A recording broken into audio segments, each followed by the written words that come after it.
Welcome to Teens Explosion Online Service. Teens Explosion adalah teens ministry dari GBI Basilea Kelapa Gading. Mari teman-teman, kita memuji menyembah Tuhan dan juga mendengarkan firman Tuhan bersama-sama. Shalom semuanya, apa kabar? Pastinya luar biasa dan tetap dalam penyertaan Tuhan ya. Tetap semangat dan yuk kita siapkan hati kita untuk mengikuti ibadah hari ini. God bless you guys, happy Sunday. Shalom teens, ayo kita puji Tuhan sebelum kita mulai ibadah kita. Bangkit dari tempat dudukmu, ayo kita berpesta dalam Tuhan. Hey!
From the start, here we are to collect with your love. Every heart set apart just to be where you are. And now, we're turning our hearts to you. And no, we'll never stop loving you. This will be the best time of our lives as we encounter your love again. Here with you our hearts will come alive as we declare your praises. Whoa, whoa, oh, oh, oh, oh, oh. As we declare your praises. Whoa, whoa, oh, oh, oh, oh, oh. This is our time. This is our place, this is our moment to lift your name. This is our time, this is our place, this is our moment to lift your name. This is our time, this is our place, this is our moment to lift your name. This is our time, this is our place, this is our moment to lift your name.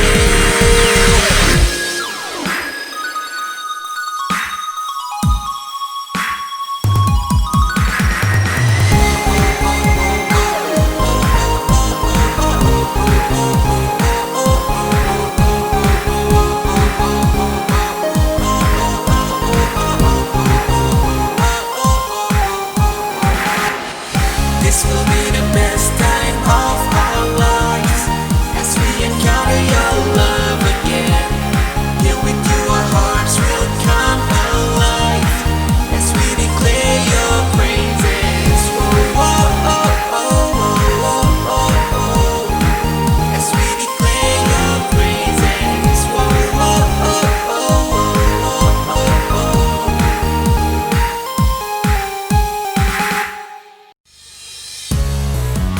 Join us on Teens Explosion setiap hari Minggu jam 11.30 dan pastikan teman-teman ikut pada jam tersebut.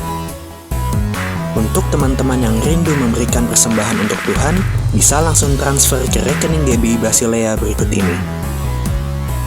Saya yakin kita juga perlu dua jenis orang dalam hidup kita. Yang pertama adalah orang yang sangat lemah lembut, super baik, yang kesannya tuh marah pun kayaknya nggak bisa gitu. Kalau kita belum lemah lembut, kita harus belajar dari orang seperti itu. Nah, terus jenis orang yang kedua apa dong? Jenis orang yang kedua menurut saya adalah orang-orang yang justru menjahati kita. Saya yakin Tuhan tetap bisa memakai musuh kita untuk mendidik kita, untuk memproses sifat jelek kita. Dan saya sudah melihat sendiri Tuhan memakai orang-orang yang menjahati saya untuk mendidik saya menjadi lebih sabar lagi, menjadi lebih lemah lembut lagi, menjadi lebih rendah hati lagi. Nah, semua proses yang saya alami itu justru ada orang-orang yang menjahati saya. Enak gak rasanya? Mana mungkin enak. Tapi untuk orang seperti saya yang sangat galak dulunya, suka nantangin orang, Tuhan pakai masalah-masalah itu di mana saya dijahati supaya hati saya bisa menjadi lebih lembut lagi. Dan hari ini saya bersyukur atas kejadian itu semua. Nah, jadi teman-teman, apakah teman-teman sudah menjadi pribadi yang lemah lembut?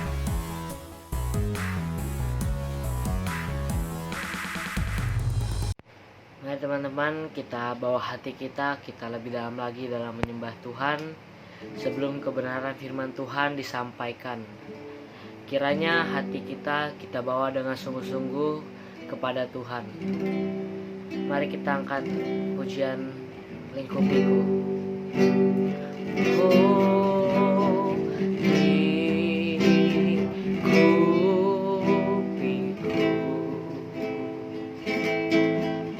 dengan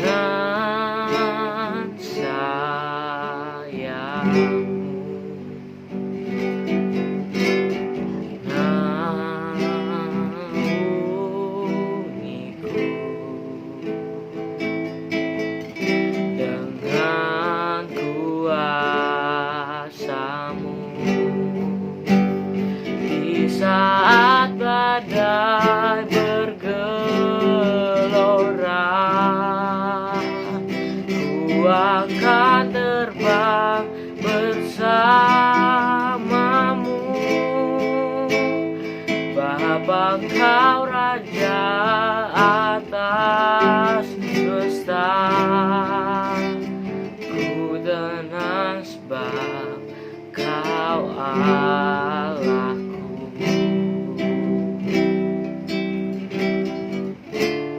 Lingkupiku, lingkupiku,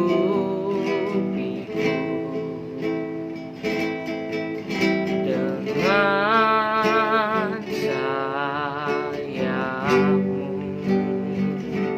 naungiku,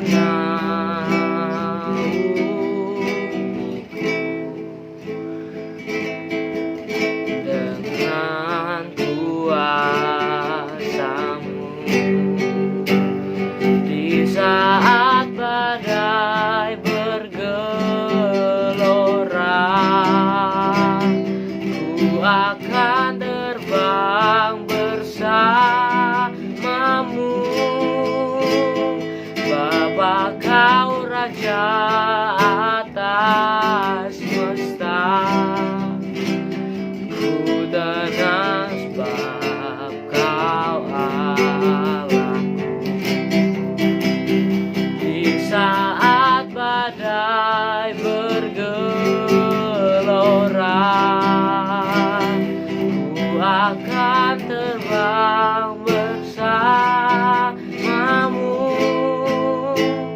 Bapa Kau Raja atas semesta, ku tenang sebab Kau Allahku. Oh, terima kasih Tuhan, kami bersyukur Bapa. Haleluya.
Shalom TX, apa kabar? Pastinya luar biasa, amin.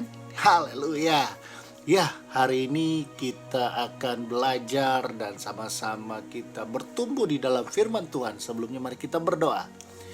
Tuhan Yesus, terima kasih untuk hari ini. Biarlah berkat-Mu, pimpinan-Mu, penyertaan-Mu, dan didikan-Mu lebih lagi mendidik kami ke dalam jalan kebenaran, supaya kami boleh berjalan di dalam terang firman-Mu, dan kami bersyukur karena Engkau yang mengawali hidup kami, dan Engkau yang terus akan menyempurnakannya.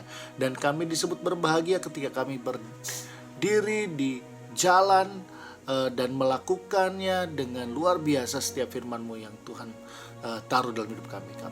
Sambut firman-Mu dalam nama Yesus, haleluya. Amin. Haleluya. Hari ini kita akan bicara sebuah tema yang cukup menarik. Karena kita sudah masuk ke dalam fase masih di dalam buah roh, tetapi bicara tentang pengendalian diri. Nah, di bulan ini kita sudah siapkan hati untuk kita boleh sama-sama belajar tentang pengendalian diri atau penguasaan diri. Amin. Dan kita akan bicara tentang crown of life, atau setiap kita punya mahkota kehidupan. Amin.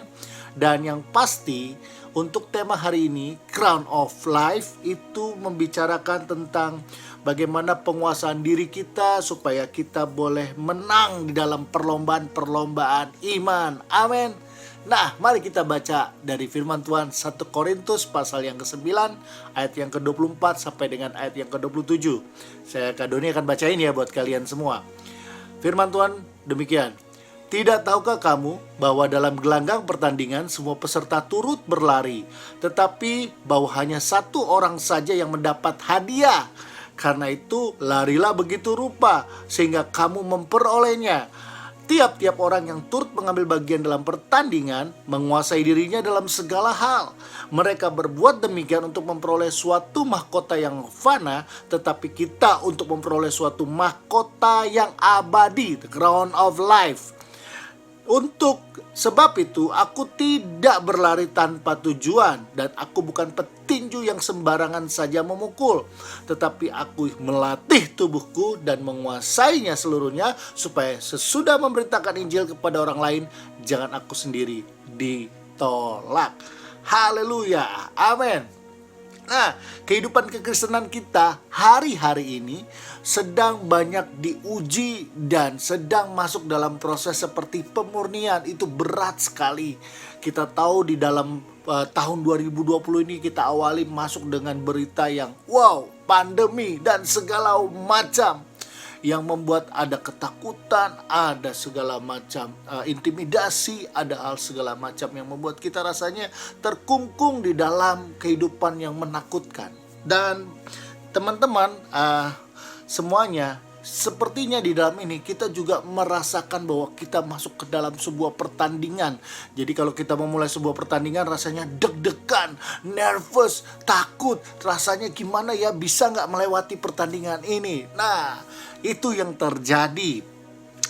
Jadi apa yang kita lihat dari firman ini, kita mau lihat yang pertama. Firman tadi berkata bahwa tiap-tiap orang turut mengambil bagian dalam pertandingan. Yes, dalam kehidupan kita masing-masing. Tidak ada yang bonceng. Ingat, pertama, masing-masing, setiap orang, setiap pribadi turut serta dalam pertandingannya. Dan itu tidak ada yang bonceng. Nggak ada yang, aku bonceng, biar aku ikut dia aja. Nggak, no. Kamu juga adalah seorang pelari, seorang yang mengikuti pertandingan. Nah, itu dia. Jadi tidak ada istilah kamu penonton ya. Dengar baik-baik teman-teman. Kamu adalah petarungnya. Kamu adalah yang mengikuti, adalah pesertanya. Nah, artinya apa teman-teman?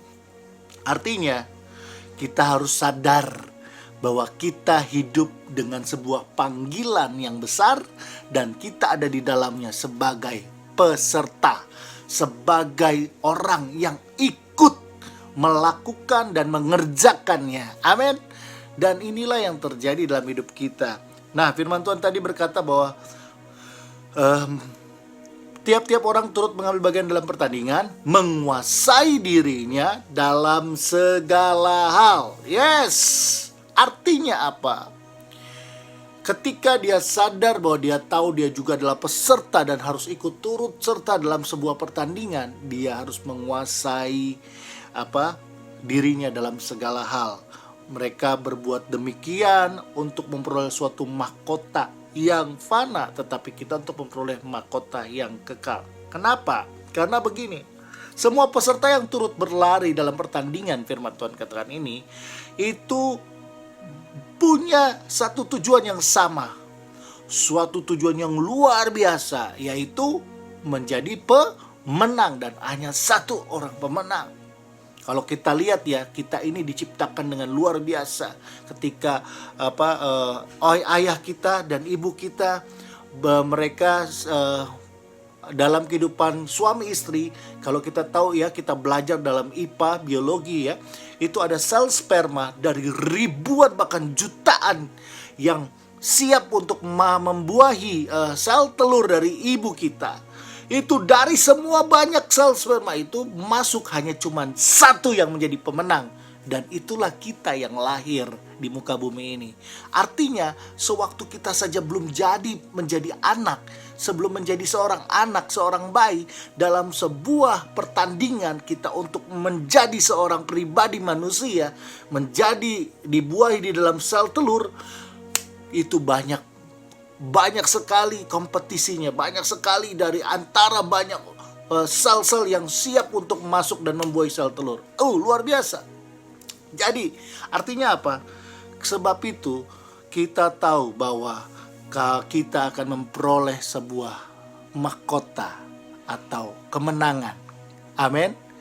Jadi tidak ada yang namanya pertandingan tanpa yang namanya crown. Artinya apa? Kalau kita pertandingan yang cuman dilakukan hanya untuk have fun, ya itu capek, nggak ada artinya. Tetapi sebuah pertandingan pasti mereka menuju kepada satu titik pusat, tujuan adalah kemenangan. Amin. Yes, sebab itu kita harus menguasai dirinya, dan mereka yang dapat menguasai dirinya, ini bukan bicara tentang mahkota yang secara duniawi, tapi kita bicara tentang yang tidak fana lagi. Yang benar-benar kekal, mahkota kehidupan. Karena kita sedang bertanding di dalam kehidupan kita, pertandingan-pertandingan iman. Ketika sehari-hari kita harus bertanding untuk melawan ego kita, antara kita mau ikuti kemauan kita atau ikuti kemauan kehendak Tuhan. Kita harus bertanding untuk selalu benar-benar percaya dan yakin bahwa Tuhan punya janji yang besar di masa depan. Dan kita tahu itu, tetapi kita mau lihat apa? Sudahlah, kayaknya sudah hidup sampai seperti. Nah, jadi gini, bertanding dalam iman, pertandingan iman. Ketika kita melakukan kita mengalami persoalan yang melukai hati kita, mengecewakan kita, ini pertandingan iman. Kita memilih untuk membalas dendam atau kita pilih untuk mengampuni. Dan banyak lagi pertandingan-pertandingan yang membuat apakah kita menjadi seorang pemenang. Yang engkau yang suka marah-marah, kau sedang bertanding untuk melawan emosi dan menguasai diri. Engkau yang suka sepertinya ingin mencuri. Dan walaupun mencuri waktu juga sama. Itu mencuri apapun. Baik itu ada yang mencuri sukanya kecil-kecil, ada yang setengah-setengah, ada yang sedang-sedang, ada yang besar-besar. Tetapi ingat, engkau sedang bertanding juga bahwa engkau berkata dalam hidupmu bahwa Tuhan, aku mau mengikuti kehendak Tuhan untuk bertobat, berubah, atau aku tetap melakukannya. Sedang bertanding dalam pertandingan iman. Engkau suka bicara orang, engkau suka gosip, itu kau sedang bertanding juga dalam pertandingan iman. Apakah engkau mau menjaga perkataan dan lidahmu? Hey guys, inilah pertandingan kehidupan kita. Jadi kita mau dibilang pemenang atau pecundang, pilihannya ada di dalam kehidupan kita.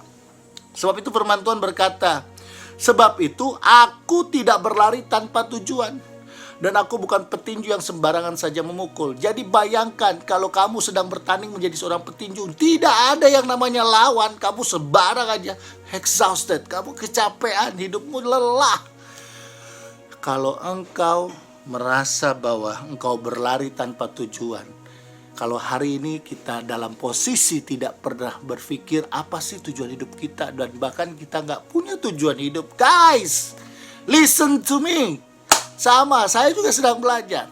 kalau kita dipanggil dengan sebuah tujuan yang mulia. Amin.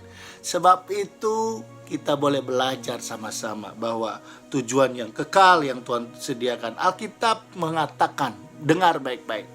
Sebab banyak yang dipanggil tetapi sedikit yang dipilih dalam Matius 22 ayat 14. Menandakan bahwa dari semua panggilan Tuhan untuk memenuhi sebuah panggilan itu dan tujuan itu Tuhan dalam hidup kita, banyak yang terpanggil tapi sedikit yang terpilih. Artinya apa? Banyak orang yang memilih dan merespon untuk tetap mengikuti jalannya sendiri. Padahal jalannya Tuhan tetap yang terbaik dalam hidup kita. Amin. Nah, itu dia. Jadi teman-teman, sebab itu kita menjadi seorang peserta pertandingan yang luar biasa dan punya tujuan, dan kita mau punya mahkota kemenangan yang daripada Tuhan. 2 Timotius 2 ayat 5 berkata demikian. Seorang olahragawan hanya dapat memperoleh mahkota sebagai juara apabila ia bertanding menurut peraturan olahraga. Artinya apa? Ini menandakan dan ini mau menyatakan, menekankan bahwa kita juga dalam pertandingan, kita harus ikuti aturan-aturan yang ada. Kita harus punya norma-norma di dalam kehidupan kekristenan. Jangan kita menjadi seorang yang berdiri di dalam norma-norma yang disampaikan, yang dibuat standar menurut standar dunia. Kalau dunia berkata engkau hebat, engkau luar biasa karena engkau punya A, B, C, D. No, norma-norma daripada Tuhan. Ketika engkau punya hati yang kaya akan pengampunan, engkau yang jujur, engkau yang rendah hati, engkau yang lembut, lemah lembut. Itu yang diberikan standar apa yang firman Tuhan katakan. Engkau akan memiliki bumi, engkau adalah anak kerajaan Tuhan Allah. Engkau benar-benar luar biasa hidupmu. Yang ini, standar ini yang kita mau pakai. Bukan standar manusia. Jadi aturan-aturan yang ada yang kita mau pakai. Bagaimana mengampuni? Firman Tuhan dalam Matius pasal 18 berkata, hei, 7 kali kah? No, kata Tuhan. 7 kali, 70 kali. Sebenarnya itu mau mengingatkan bahwa Tuhan mengampuninya itu tidak ada limit sebenarnya. Kapasitas tuh, waduh luar biasa Tuhan kasih buat kita. Jadi aturan-aturan pertandingan itu cuma satu, manual booknya, yaitu Alkitab, firman Allah. Amin. Dan yang terakhir dari firman Tuhan ini dalam kitab 1 Korintus pasal 9 ayat 27. Ini yang penting kita belajar. Tetapi aku melatih tubuhku dan menguasainya seluruhnya, supaya sesudah memberitakan Injil kepada orang lain, jangan aku sendiri ditolak. Artinya apa, teman-teman? Kita bisa jadi orang yang menjadi berkat atau menjadi saksi buat orang lain yang dipakai Tuhan dan bersaksi dan memberitakan Injil ketika kita benar-benar sudah mengalaminya dengan benar. Kamu gak mungkin bisa sampaikan, hey, jeruk ini rasanya manis sekali. Hanya dilihat dari bentuk luarnya yang waduh, orange-nya luar biasa indah, cantik. Tapi kamu gak pernah buka dan rasain dan makan. Hey, cabai ini gak pedes karena cuman warnanya cuman kecil loh cabainya. Gak taunya ini namanya Carolina Reaper. Wow, pedesnya luar biasa. Kau gak pernah ngalamin, jadi gak bisa ngomong yang benar-benar seperti apa yang kau rasakan. Sebab itu, latihlah hidupmu dan anggaplah engkau sedang berlatih ketika dalam hidupmu kau lagi mengalami banyak persoalan, engkau lagi banyak tantangan. Itu dalam proses latihan. Amin. Kalau dibilang, aduh, belajar banyak banget tugasnya, bilang, aku dalam proses latihan. Amin. Aduh, kok temanku tuh gini semua, mereka kok benci sama aku, kok mereka tuh giniin aku. Ingat, ini lagi namanya proses latihan. Dan bagaimana macam lain bentuknya, katakan, ini adalah latihan. Sehingga ketika kita sudah mulai berlatih dan kita boleh menguasainya luar biasa, ingat, kita akhirnya menjadi orang yang luar biasa. Ada seorang pebulu tangkis, saya lupa namanya. Sebut si A. Dia ini punya pelatih yang luar biasa. Nah, tapi dia dilatih dengan sungguh luar biasa. Dia punya kekuatan backhand. Nah, tetapi lawannya ini juga tidak kalah ketika mereka mau masuk final dalam sebuah pertandingan bulu tangkis. Dia bingung, aku tuh punya kelemahan, aku nggak punya untuk kayak di luar backhand. Jadi bagaimana? Pelatihnya tahu engkau kuat dan engkau bisa di dalam kekuatan yang engkau latih selama ini, yaitu backhandmu. Jadi dibuat backhandnya dengan sedemikian rupa, dilatih sehingga dia menguasainya luar biasa. Apa yang terjadi? Dia akhirnya menang dalam sebuah pertandingan. Amin. Yang pastinya ketika engkau mau belajar dan menguasai diri, dan ketika engkau menjadi saksi dan engkau melakukan apa yang dikatakan firman Tuhan, engkau memberitakan Injil, bukan ditolak oleh Tuhan, tetapi engkau diterima dan berkata, hai anakku yang kuat, yang luar biasa, hai anakku yang kukasihi, yang engkau benar-benar melakukan pekerjaan yang luar biasa, hai anakku yang benar-benar tangguh. Wow, kalau orang dunia berkata engkau lemah, Allah yang di sorga bisa berkata engkau kuat. Amin. Karena dengar baik-baik, God's way still the best way. Jalan Tuhan tetap jalan yang terbaik, dan apa yang menjadi penilaian Tuhan itu adalah penilaian yang terbaik, bukan penilaian manusia. Amin. Kiranya hari ini kita boleh dapat sungguh-sungguh menikmati berkat Tuhan dan menguasai diri kita sedemikian rupa sehingga kita memiliki buah roh yang Tuhan mau dalam hidup kita, dan kita boleh nyatakan dalam setiap kehidupan sehari-hari dalam nama Yesus. Amin. Mari kita berdoa dan kita tutup juga di dalam doa berkat. Terima kasih Tuhan untuk hari ini dan firman-Mu. Biarlah boleh nyata dan jadikan kami orang yang berdiri seperti membangun rumah di atas batu karang, sehingga ada persoalan pun, tantangan dan pencobaan, kami tetap kuat di dalam firman-Mu. Terima kasih Tuhan untuk kami boleh belajar untuk menjadi orang yang menguasai diri dalam hidup kami, sehingga kami boleh belajar, berlatih, dan kami boleh menguasai hidup kami, dan kami boleh berjalan di dalam apa yang menjadi mau dan kehendak Tuhan untuk kehidupan kami, supaya kami boleh menjadi kesaksian buat banyak orang dan memberitakan Injil. Terima kasih Tuhan, dalam nama Yesus. Mari anak-anak, teman-teman semua angkat tanganmu dan terimalah berkat daripada Tuhan. Sebab Tuhan memberkati engkau dan melindungi engkau. Tuhan menyinari engkau dengan wajahnya dan memberi engkau kasih karunia. Tuhan menghadapkan wajahnya kepadamu dan memberi engkau damai sejahtera. Hari ini sampai Yesus datang kedua kali. Tuhan, di dalam nama Bapa, Putra, dan Roh Kudus, di dalam nama Tuhan Yesus, Allah Tritunggal yang akan turun memberkati kita semua. Dalam nama Yesus, semua yang percaya sama-sama katakan, amin. God bless you. Bye-bye.